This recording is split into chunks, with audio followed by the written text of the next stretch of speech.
All right, Kinks's health is in a complete death spiral. There's just no other way to put it. Yesterday, he put on 3 press conferences in the Oval. And I think, you guys, this is what I think is happening.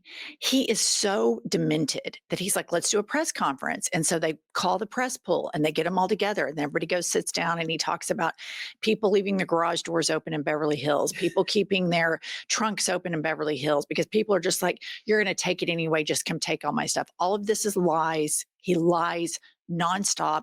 The press doesn't cover it. And so they just keep running in to cover all of these lies. And here's what comes out of this. So Philip Wegman says Trump is calling the press pool into the Oval Office for a third time today. Never seen this before. Kara Lyon, KKK Levitt, says President Trump is the most transparent and accessible president in American history.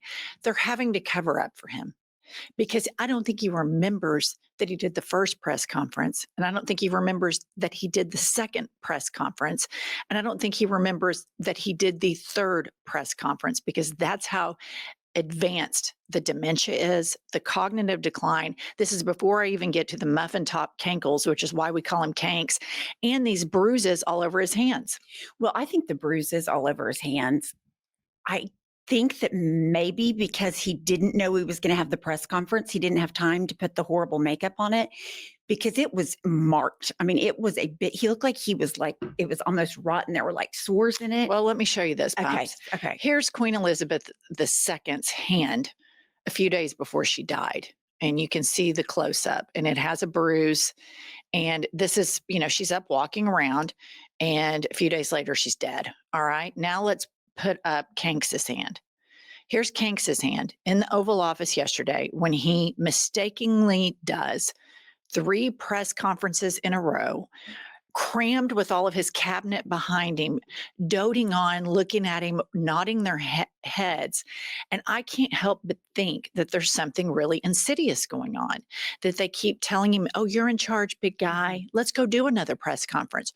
Sure, keep going, because I think Stephen Miller and others, Peter Thiel, Elon Musk, have massive plans because you're seeing an authoritarian ramp up right now. You have them talking about taking over American cities. Nobody shit talks this country as much as MAGA does. If he were just remotely as hard on Russia or Benjamin Netanyahu as he is on blue state governors, which are American cities, which are the economic hubs of our country, then we might still have a country. But everything that he says, he telegraphs, we don't have a country anymore. Why does he say that stuff? Because he doesn't want us to have the country the way we've had it before. But I think he's mentally off a cliff. The comparison between the Queen's hand and his hand, and then I think about what crazy ass Alex Jones says, 12 months. I think that might be too long. Well, I'm wondering 2 things. What are your thoughts? I was thinking about this because his health seems to be so frail physically. We know he's off the wall dementia, but his health is so frail. Do you think they've put an accelerated timeline on this authoritarian takeover? There's no question. Because of his health? Yeah, and that's what I wanted to talk to you about. So let's play the tape through hypothetically here. So let's say Kanks drops dead. All right. And then you've got JD Vance. And my question regarding this is, are they getting all of these cities and militarizing so that they can, have this authoritarian takeover? Because Vance doesn't have the riz. And at that point, do members of Congress, Republicans, because they see that he doesn't have the riz to keep the cult together, do they start checking the executive branch? Do they do that? I don't know. I don't know that I know that these people are ambitious. I know that they're evil, but I don't know that they think through everything as well as they think they do. My thought would be that because JD Vance has been so underhanded with Trump while he's been in office, that there's an argument to be made that MAGA, who are the king and queens of conspiracies, will then start saying, because right now everybody can actually see the kind of soft coup going on. Will MAGA turn against JD Vance, not recognizing how poor his health is. Well, there's no question when he drops dead, if he's in office when he does, there will be conspiracy theories that JD Vance had something to do with it, or that when he was in the back of the beast with Vladimir Putin, Vladimir put some long acting, handshake.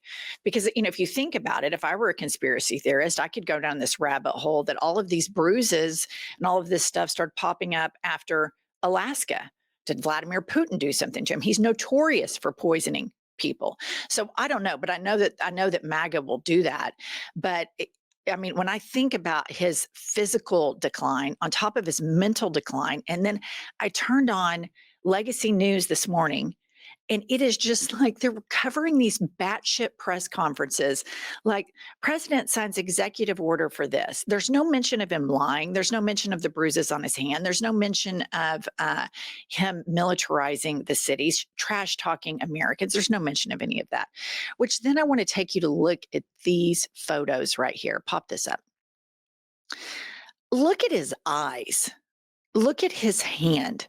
Look at how puffy and swollen his eyes are. And this is on top of when you hear video of him, he sounds like he has marbles in his mouth and he has no idea what on earth he is talking about. Okay, so then while he's doing these 3 press conferences, Pumps, somebody in the press pool asks him about an Israeli airstrike wherein they bombed a hospital and killed 20 people and 5 journalists, an attack on the free press.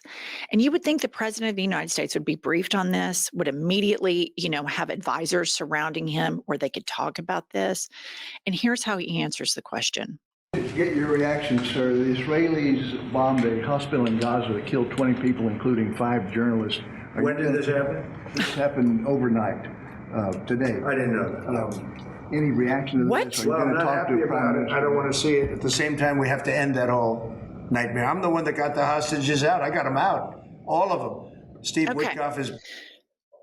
He had no idea that this happened. Number one, the press just informed him of it. It's his fucking job to know about this shit because we probably paid for the bombs that did that. And then he just sits there and lies and says that he, Kanks, got all of the hostages out, all of them. Which is all of this is completely goes unfact checked. Is it not alarming to the media at large that the president of the United States has no idea that Benjamin Netanyahu is continuing to bomb hospitals and kill journalists? And he finds out during one of his 3 press conferences / show and tell / arts and crafts hour at the Oval period. I have 2 questions about this. I could go either way. They told him and he's completely forgotten about it, and or they haven't told him because they know he's incapable of making any decisions and they just make the decision. Both scenarios are profoundly disturbing. But here's the thing. He says the same thing about Russia. Well, I'm not happy about it. Okay, well, do something about it. Do something about Vladimir Putin. Do something about Benjamin Netanyahu. He's But he does incapable. nothing. But I want to point this out regarding his looks. I feel like his orange has turned kind of a yellowy color. And I've noticed with older people when they're really sick, they kind of have a gray pallor. Put the orange on top, and that's kind of the color I'm seeing. Like, it's bad. You never know with like filters with cameras and media and all of that. But he definitely, I mean, the bruising, the cankles, the swollen eyes, the 3 press conferences in a row, like a psychopath. And then he does not know these major geopolitical things that are happening with our taxpayer dollars. And somebody in the press pool, which they've cherry picked, sycophants to be in there, ask him about it. And then he lies and says, I released the hostages. I released all of them, which is a complete lie. And so when I turned on the news this morning, stupidly, I thought maybe the Chiron might say Trump lies and says he released all the Israeli hostages. Has no clue that Benjamin Netanyahu is bombing hospitals and killing journalists. This is a massive story. This is something Jake Tapper wrote an entire book about. And Joe Biden knew what was going on in terms of this, and furthermore was surrounded by competent people. Now, Joe Biden's stance on Israel, I didn't completely agree with, but the fact that he doesn't know this tells you that this MFer is the easiest guy to dog walk on the planet. Netanyahu's dog walking him and has told people in his administration to either keep it from him, or we all know from Trump 1.0, he's wildly uninterested in policy. He finds these meetings very boring, that oftentimes during Trump 1.0, the people who got out of it said that he was just sitting on Twitter the whole time and was not interested in foreign policy at all, which brings me to the issue regarding Russia and Ukraine. So he's asked this question in one of his three press conferences yesterday in the Oval. Play the clip.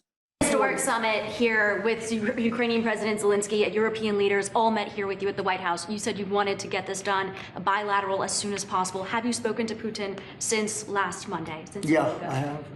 What is your conversation? Or can you share? Every conversation I have with him is a good conversation, and then unfortunately a bomb is loaded up into Kiev or someplace, and then I get very angry about it. I think we're going to get the war done. It's tough. I thought that would be, of the 7 that I settled, I thought that would be the easiest of the group. See, you never know what's going to happen. Okay, You know, war. here's the problem with this, you guys. I'm not only lying about, solving all these wars. He's incapable of deducing that Putin is manipulating him, despite CIA and massive military intelligence that has done psychological profiles that Putin is a former KGB agent. He is a dictator. He is a war criminal. He is absolutely going to know how to play you. But he says with a straight face, I don't get it. I'm talking to him on the phone and he's super nice and we get along great. And then the next thing I know, he's bombing Kyiv.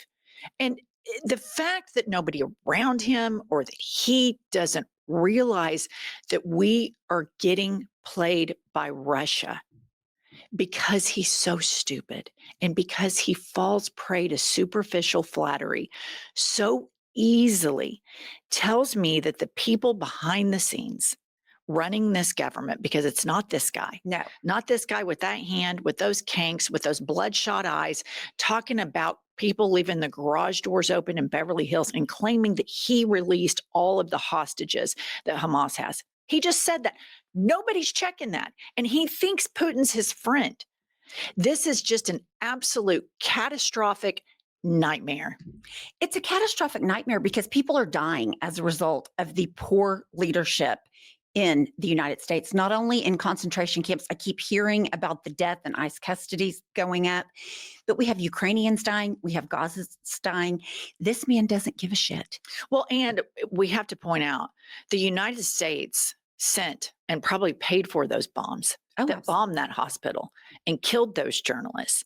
And so when I hear Democrats that take AIPAC money talk about attacks on journalists and all of these things that happen in Russia or in the United States, you have zero credibility. Zero credibility if you're not calling out Benjamin Yahoo. And in fact, they all took photos with him when he was in the United States a couple of months ago. So it's just, I don't know who's going to save us, Pumps, but I don't have a lot of faith in the Democrats. I sure as fuck don't have a lot of any faith whatsoever in Kanks, because they want to completely rip up the Constitution and go full-blown Kim Jong-un. But all of this stuff just gets more and more terrifying by the day. And the media is 100% complicit in this massive cover-up. All right, that's all we have. Tune in later today for some more uplifting news at IHIP News. Support us so that we can do this every day by buying our book. The link is below in the show notes. Life is a Lazy Susan of Shit Sandwiches. We'll see you all soon.